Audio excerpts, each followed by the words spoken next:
Now, Ackie monitors seem to be the most popular choice when it comes to people owning monitor lizards. Staying at a pretty good size of around 2 feet while still gaining all the intelligence you would out of a monitor lizard, it's no reason why so many people want to own these amazing lizards. However, new keepers with these monitor species can become pretty discouraged when they bring their new guy home just to find out that instead of being this personable, handleable lizard, it's flighty, getting out of the way, and hiding most of the time. I wanted to take today and make a video going step by step on how to tame down your monitor lizard to make it to where it's not this flighty, not really fun animal to this animal that really enjoys your company. Well, I guess tolerate would be a better word. You're gonna go from an animal that runs away to an animal that does not run away if you listen to this taming guy. That's about all I gotta say about that. Only one thing left to say, of course, that's going to be, roll the intro.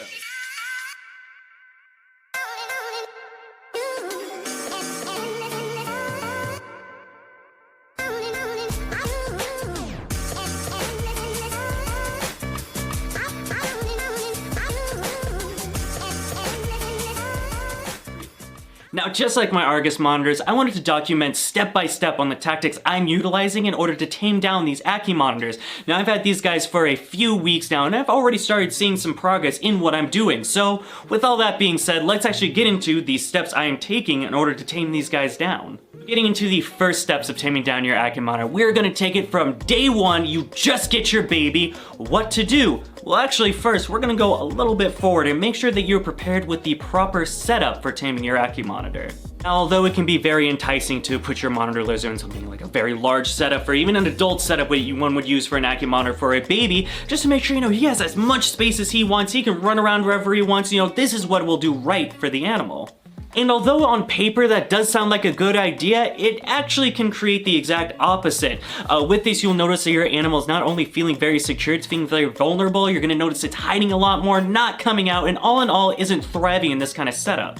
If you want to learn more about the proper setup you should use with monitor lizards and anything like that, I did make a video right here that you can check out. But other than that, let's get into it. The first day you get your monitor lizard, what should you do? Really, the first thing you should do when you get your Ackie monitor is leave it alone. Now, I understand, this is a new monitor lizard, you've wanted this thing forever. You spent the money on it, you got him, now you just want to play with your little guy and really explore with him.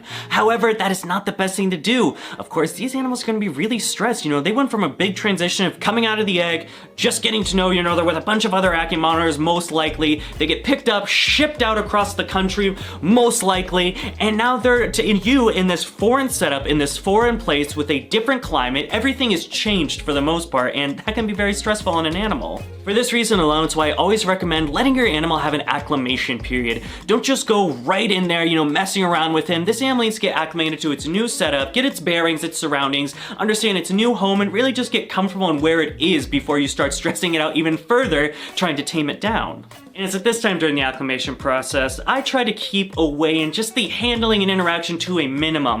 Of course, turning on the lights, making sure they have fresh water, fresh food, things like this can really help still get your animal accommodated to who you are instead of just being this huge fear, while also not stressing them out to the point where they're gonna exhibit that fear response and just try to flee every time they see you. In my opinion, the best way to tame down any monitor lizard is not by trying to force handle it, just grabbing and hoping, over time it'll get used to the handling. These are things that are not going to work out very well for monitor lizards, although these tactics can be used for stuff with, let's say, lower intelligence, some bearded dragons, Chinese water dragons, crested geckos, things like this, where they usually get accommodated to the constant handling. Monitor lizards are a little bit more intelligent than that. They're not going to be very okay with you just going in their enclosure, grabbing them, picking them up, messing with them, and then putting them back. It's just gonna exhibit with this person and the hand coming towards them, oh, this means a stressful situation.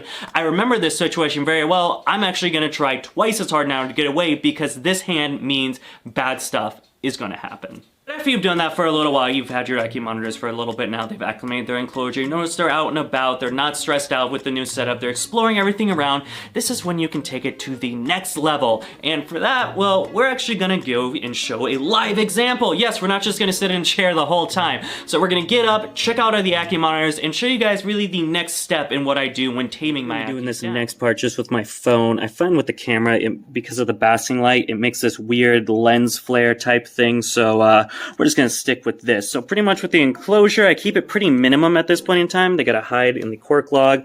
Then you got these little hides down here in the blocks. Pretty much when it comes to taming down Ackies, you kind of just want to get them used to you. I usually just hang out over here. I'll mess around with my phone, read a book, something like this while next to my Ackie monitors. So they get used to, you know, me being over here, me being around them without me getting too stressed out with them. You know, me going in there, messing around with them and them being like, all right, what's going on? I don't like this guy too much. I just want him to go away. Now another thing I'll do if they'll let me is just slowly put my hand in. I'll usually try to avert eye contact and then kind of just put it near them, hoping that they'll kind of go after my scent. See, she's just not having it too much.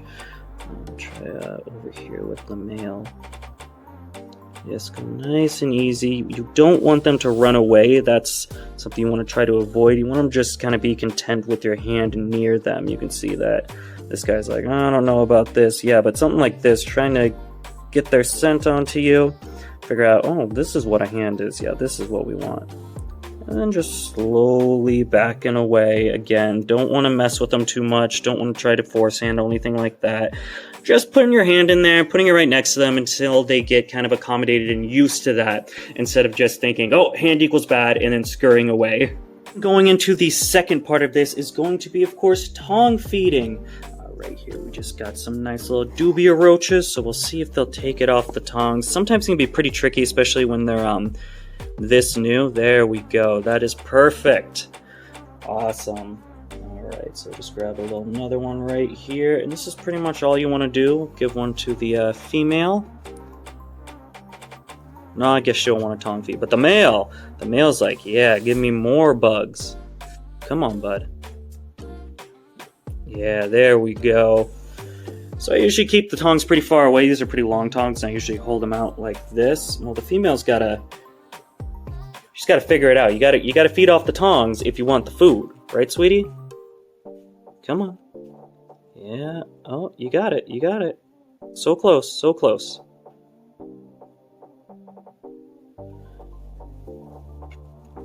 Alright, we'll give one more to the male, and then we'll, But, yeah, I mean, this is pretty much it. Just present the food, let them smell the food, and then they eat the food. It is that easy. If you notice that your monitor isn't really preferring to tongue feed, what you can do is just place it right next to them, and then have them go after it. So you still... It's right there. No, stupid, it's right... Oh my goodness. And she's just out and about. And well, that about does it in the beginning. It's pretty simple stuff, just pretty much don't touch them too much and try to tongue feed of them, or at least get them established that you give them food, so that means you are a good person. That is going to wrap it up for today. Just a short little introduction on taming Ackie monitors. I'll go in depth as these monitors tame down a little bit more, showing you step by step on getting these animals from being these skittish little things to animals that actually enjoy running around you instead of fearing you. It'll be pretty cool. I enjoy these types of taming guides a little bit better than just doing ones that are already tamed, so you're kind of like, do this and look how well it is, but then when you do it, it doesn't work. You can see in my tactics, oh, sometimes it doesn't work, but perseverance and persistence are the two things that are gonna make sure your monitor lizard tames down. I believe now this is the part where I wrap it up and say my outro. As I say in all my other videos, huge shout out to Zen Habitats. If you're unfamiliar with Zen Habitats, they are a reptile aftermarket enclosure maker. Make some beautiful designs like this one right here. Oh my god, that is an incredible enclosure. If you're looking for an amazing enclosure for your Ackie monitor, a 4 foot by 2 foot by 2 foot would be an amazing option by Zen Habitats. You can check that out down there in the description. They got shipping included in your prices. You don't get bombarded at the very end where you buy your enclosure for say 120 bucks, but then all of a sudden you gotta pay 150 or 200 for shipping, however much other enclosures are. I don't know, I just look at Zen Habitat pricings. That's right down there in the description. Let's get into the other stuff. As always, if you liked the video, please feel free to give us a thumbs up. If you want to see some more of my animals or my breeding products, you can follow me on Facebook, Instagram, DBCB Exotics. We're also on TikTok. If you like some cool merch designs like these 3 designs right here, you can check that out down there in the description at Teespring, where we also have patreon.com/dbcbexotics, where you get up-to-date information on everything happening at DBCB Exotics. Of course, we have a multitude of different projects ranging from crocodile skinks, monitor lizards, tokay geckos, a bunch of different New Caledonian geckos. We have a lot going on. You don't want to miss it, and you stay up to date when you are a Patreon member. Of course, you get first dibs on babies and even tiers to get discounts on the merch you just saw and the babies I produce. It all sounds pretty good, right? Starts as low as $1 a month. It's pretty cool stuff, pretty cool way to support me. You get pretty cool bonus content. That is about going to wrap it up for today, folks. Your name also gets to be in the intro that we are gonna roll right now.